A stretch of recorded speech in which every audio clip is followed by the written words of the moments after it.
ரொம்ப சின்ன பட்ஜெட்டில் எடுத்து மிகப்பெரிய வெற்றியை பெற்றது மலையாள படமான மஞ்சுமேல் பாய்ஸ். இது கேரளா மட்டும் இல்லாமல் தமிழ்நாட்டிலையும் பெரிய ஹிட்டு, ஆந்திராலையும் ஹிட்டு, இந்தியா முழுக்க ஹிட்டு, ஓடிடியில் ஹிட்டு, உலகம் முழுக்க ஹிட்டு. 200 கோடி ரூபா இந்த படம் உலகத்துலேருந்து சம்பாதிச்சிருக்குது. அப்படிப்பட்ட இந்த படத்தில் குணாவுடைய பாடலை பயன்படுத்தியிருந்தாங்க. என்ன சொல்ல போனால் குணா குகை தான் இந்த படத்துடைய மிக மிக முக்கியமான ரோல் ப்ளே பண்ணுது. இதில் கிளைமேக்ஸில் பார்த்தீங்கன்னா அந்த கண்மணி அன்போட அப்படின்ற பாட்டை யூஸ் பண்ணியிருப்பாங்க. அதுக்கு முன்னாடியே கூட அவங்க ஊருக்கு கொடைக்கானல் வந்துட்டு இருக்கப்போ அந்த பாட்டை யூஸ் பண்ணுவாங்க. ஸோ குணா படம் இந்த படத்தில் மிகப்பெரிய ரோல் ப்ளே பண்ணுது. அதுக்காக அவங்க பெரிய நன்றிலாம் போட்டிருந்தாங்க, கமலுக்குலாம் நன்றி சொல்லியிருந்தாங்க. ஆனால் அவர்கள் இந்த பாட்டை வந்து இளையராஜாட்ட வந்து நேரடியாக வாங்கவில்லை. அதனால் இளையராஜா அவங்க மேலே கேஸ் போட்டிருக்காரு.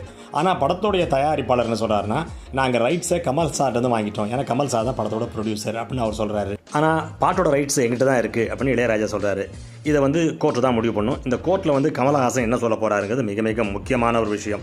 அவர் நண்பர் பக்கம் நிற்பாரா, இல்லை காசு வாங்கிட்டு தயாரிப்பாளர் பக்கம் நிற்பாரா?